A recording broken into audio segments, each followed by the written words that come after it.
I know that one of the ways that we create suffering for ourselves is by thinking that we own things, that thinking that, who you are owns things, like possessions, material possessions, right?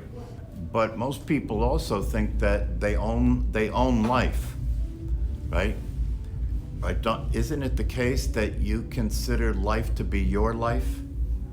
Yeah, like you own life. That's about as laughable as anything can possibly be, that you own life, right? So your life, your car, your children, you own your children.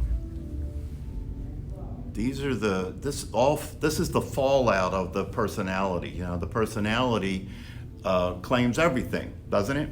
Claims your thoughts, claims your body, claims your life, claims your family, claims your possessions, claims it all, right? And so what do you end up with? You end up with all that to lose, is what you end up with, all that to lose. You will lose your life, your possessions, your family, your body, the whole 9 yards, right? So you're really building up a monument that's gonna fall, is what you're doing when you do that. And if you want to experience freedom and if you want to experience the truth, then see if you can practice letting go of all of what you consider to be yours and understand that this is all a temporary situation. At best, you have a lease on things, at best, right?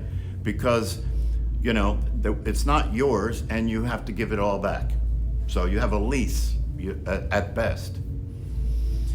They had a thing where they did an experiment with people to make a point about this whole idea about the ego or the personality considering itself to be an owner, possessing things. And what they did is they took a simple object. They did this with a group of students. They took a simple object like a pencil or a book or something, and they said to the students, place a value on this object, right? So say the student said, okay, $5 is what that's worth. So they said, okay, and they gave it to the student, and then they did some other activities, right? And then at the end of their activities, they went back to that and they said, oh, that item that you said was $5 that we gave you, we'd like to buy it back from you now, right? The average cost that the students would sell it back for was $10. And the only difference was they had it in their possession for a while. Do you see? So once you think something's yours, right, then you put value on it that it doesn't have, right? And you won't give it up to somebody else unless you get paid, right? So this is another example of this business of, that you own something.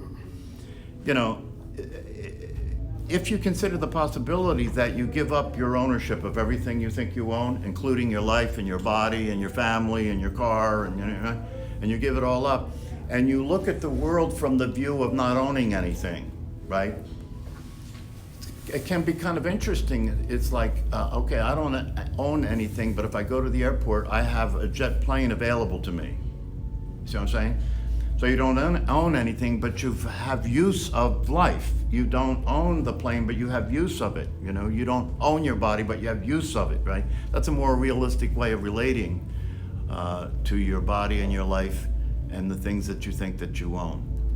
But these things all have to come to you through developing an understanding about it, practicing looking and seeing what these things are pointing to so that you can start to let go of all the entrapment that you're in, so you can start to release yourself from all of the conditions that are determining the experience you're having of your life. Here's the way it works. First of all, the important thing for you to understand and accept is that that's where you have to start. You have no place else to start from, okay? And when you start from there, and as you progress in the work and as you progress in the practices, right, that person that you started this process as will complain, have you noticed? Will complain, will resist, will try and get it right, will try and have the process work as a person so that the person can experience enlightenment, right? Because there's nothing else that the person knows to do, right? And so all of you find yourself in this predicament, right? Whether you realize it or not, you are in that predicament, right? That you as a person are trying to experience the possibility of being free from the suffering and limitations of that person. You as a person are trying to escape from the suffering and limitations that are inherent to being that person, right? That person has to be seen for what it is, which means that it's not you anymore. It will continue, right? Because you have to use it to be in this world, right? So how does that happen? It's a good question.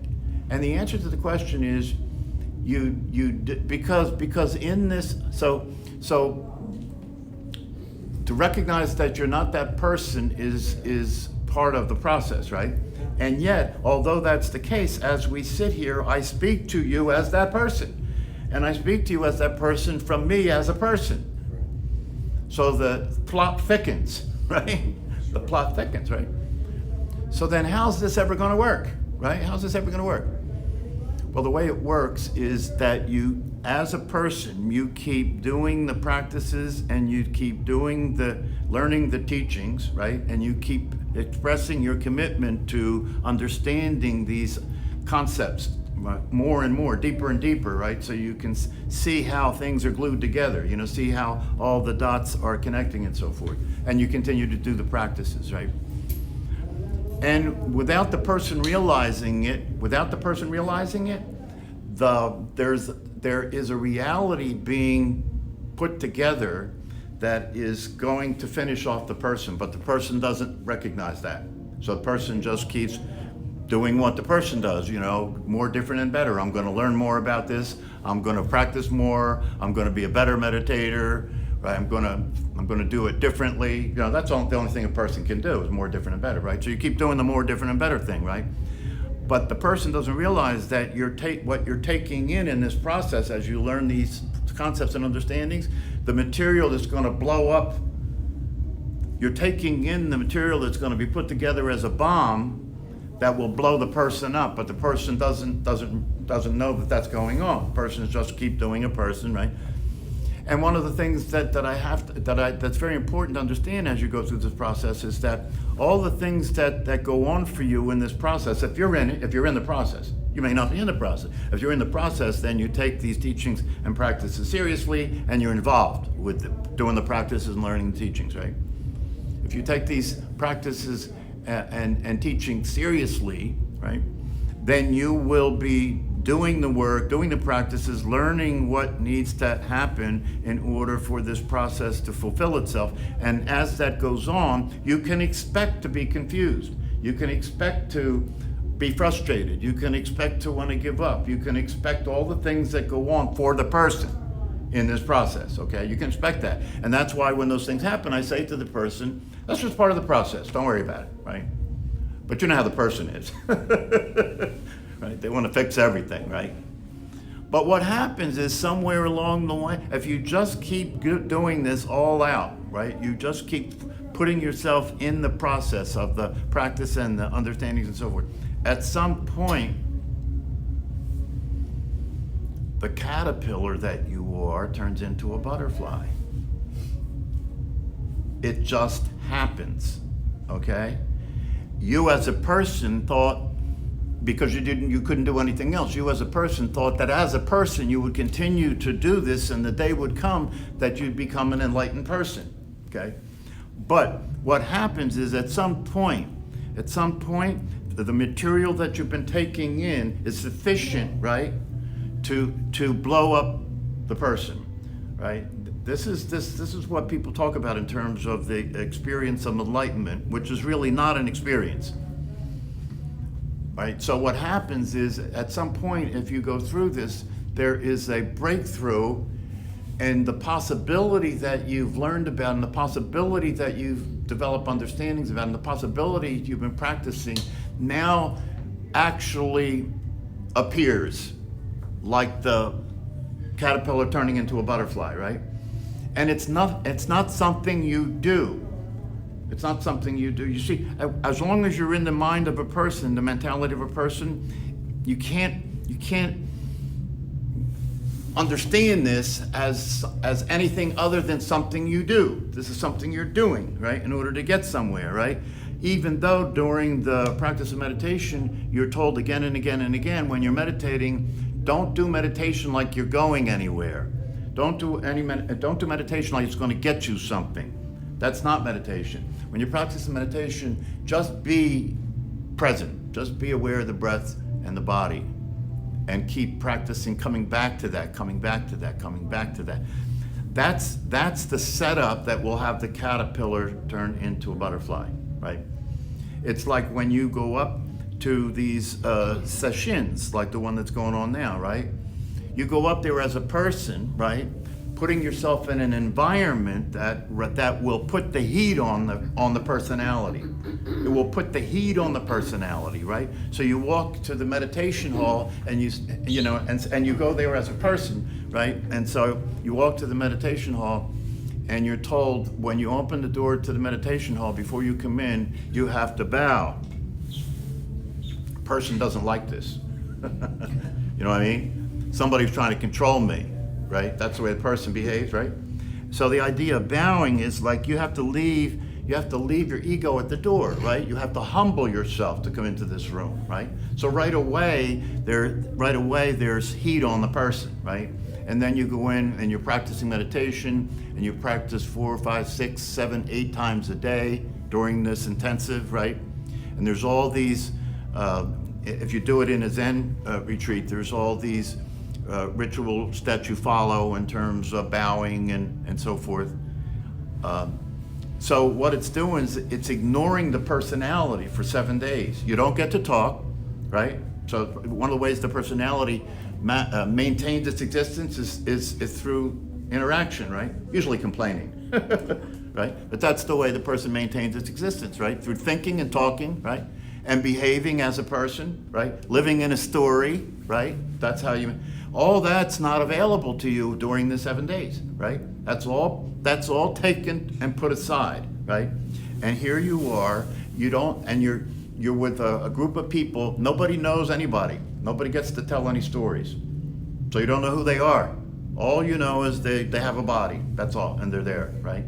So it's a unique situation where you remove all of the stuff that the personality depends on to exist. You take that away for 7 days, right? And the possibility of the caterpillar turning into a butterfly increases. You see what I'm saying? Because the personality is losing its ability to control the whole situation anymore, right? And so this is why it's valuable to do things like that, right? Because people have breakthroughs, right? You begin to have glimpses. If nothing else, you begin to have glimpses. You're sitting there meditating, and I've experienced this, so I know it's true. Especially if you're at one of these retreats. You're sitting there meditating after 3 or 4 days, and you don't give a shit anymore about what happens. You can't. If you did, you'd have to leave. Right. Right? So you just don't give a shit anymore about what happens. And there you are, and you're sitting there, and you're following your breath, and you've been doing this practice for 3 or 4 days, more than you ever did it in your life, and you don't have that. Personality has nowhere to find to connect. You know what I mean? So personality is like really estranged at this point. You're sitting there and you're following your breath after 3 or 4 days, and all of a sudden in the middle of this you notice you're hearing birds singing. It just happens. You're hearing birds singing, right? So something shifted, right? And what shifted made you available in a way you weren't available before. What shifted was, instead of living your life through a thought process, you're now there for the bird. Do you understand? This is a breakthrough in making contact with reality, right? To just simply sit there and be there for the bird. And then you begin to see the possibility, wait a minute, I can be this way with life. Not just with the bird, I can be with life. I can be with this body. I can be with people. I can be with my breath. I can be with the whole thing. And my being with it doesn't involve my judging and evaluating it, right? Resisting it doesn't involve having resistance or judging and evaluating or pushing it away or grasping it, trying to control it, trying to hold on, right? No. You learn to let go. You learn that letting go is natural, right? Letting go is natural. The space in this room does not hold on to what's going on in the room, does it? No. The space in this room allows everything to happen as it's happening with no residual, no holding on, nothing left over. You know what I mean? The space in this room doesn't have a memory, just like the awareness that we are. It doesn't have a memory. It's just available. It's just present. And the thing that you want to understand about this is that it's been waiting for you. Your awareness has been there from the very beginning, hasn't it? Right? Remember, this is not new. This is not something you're going to accomplish or achieve. It's always been the case that awareness has been your true nature. So it's been waiting for you. You know, if you're 60 years old, it's been waiting 60 years for you to recognize it. You see? And if you don't recognize it, then whatever's going on in your brain and your body will die and will never have been what it is. And that's the way it goes for most of humanity, unfortunately. Awareness allows itself to be conditioned and show up as a physical body and show up as a personality so it can be in the world. That has to happen for it to be in the world, right? The price of admission to life in the world as a body is to forget the truth. The price of admission to life in the world as a body, living in time like all of us are, right, is you have to forget the truth in order to participate that way. At least in the beginning, right? But that's not the final act. As I've said here before, there is a third phase to life, and that is the phase in which you realize that the reason you're suffering and the reason that life doesn't seem to work is because there's more yet that you haven't yet recognized, that you haven't yet noticed. And the suffering you've been going through is what is necessary to push you toward the next expression of the awareness, is to push you to the next expression of awareness. You know, I heard somebody say this, and it's really true. Everybody on the planet is a spiritual seeker. Everybody on the planet is a spiritual seeker, right? The ones who were chasing money and possessions and all that, they're just at the beginning. That's all, right? But what are they after? What are they after really, right? The reason that they're suffering and are dissatisfied because everything they grasp, everything they try and control and hold on to doesn't work. And so it produces suffering, right? But what are they after? They're after the same thing we're all after. They're after peace of mind, right? They're after satisfaction, right? They're after a sense of well-being, a sense of feeling at home in your life and in your body, right? Isn't that what everybody's after? And in the beginning, for the people who are at the beginning of this spiritual process, it looks like money will provide it, right? Money's the big one that everybody thinks will provide it. Even though the evidence, it's interesting, the evidence is absolutely, irrefutably clear that that's not true. Irrefutably clear that that's not true. But the personality has a knack for believing shit that's not true forever. It does, doesn't it? Yeah, that's why humanity is in the place that it is right now, because we pass our belief systems on. We pass on the lies. We propagate the illusion with the next generation, right? And so that just keeps going, you know, that just keeps getting fed to the next generation, right? And so while that is the case, it is also the case that people wake up, that people have enough suffering and enough pain, or they have the good fortune, right? Because after all, this whole process is an act of God. This whole process is run by the grace of God. You know, so I can say to you, oh, well, you know, as a person, something happens and you suffer, and then you realize, is there something else? And then you come to these teachings and practices and so forth. That's the way it looks, right? But the reality of it is that it's all the grace of God. When you wake up, God woke up. When you forgot who you were, God forgot who God was, right? So that's the good news here, because if you get that, you can take your hands off the wheel and start to enjoy the ride. Because it's not up to you. It has to seem as though it is. You see what I'm saying? It has to seem as though it is, right? But it never was up to you, right? And the good news is that therefore you don't have to keep trying to accomplish something you can't accomplish because it was never up to you. And you can relax. You can relax. And, you know, I heard as Ramesh Balsekar tried to say, you can relax and experience the peace that passes understanding, right? Because you can just let go and give it to God. Let God do whatever God wants to continue to do, because that's been the case all along, right? I saw something on Facebook that there was some interaction that went on Facebook. I think you were involved in it, with Ramana Maharshi. And as usual, it turned to shit, right? Because before too many people were interacting, it got to the point where somebody said, and Ramana Maharshi was accused of having inappropriate relationships with, not Ramana Maharshi, Balsekar. Ramesh Balsekar, by the way, was accused of having inappropriate relationships with women. I hadn't heard that yet about him, I'm surprised to hear that. I doubt it's true, by the way, But then I think maybe I need to have some inappropriate relationships with some of the women here. Then I could make it as a real spiritual teacher. You know what I mean? All the best did that, right? So it's a crazy world, right? And those interactions on Facebook, after a while, it's like, why did I say anything? Yeah. That's why I don't go on Facebook. But it's fun, you see? But it's fun, right? Because I don't take it personally, right? To me, it just shows up as, here's another example of the ego, right? The ego, that somebody has to be right and make somebody else wrong. That's the way ego lives life, right? So the opportunity here is for us to continue to practice and have faith in the butterfly. You see? Have faith in the butterfly. Because in this situation, while that analogy works, in this situation it's a little different. You actually are already the butterfly. Already the butterfly. But you're in the understanding, you're stuck in the understanding, that you're the caterpillar.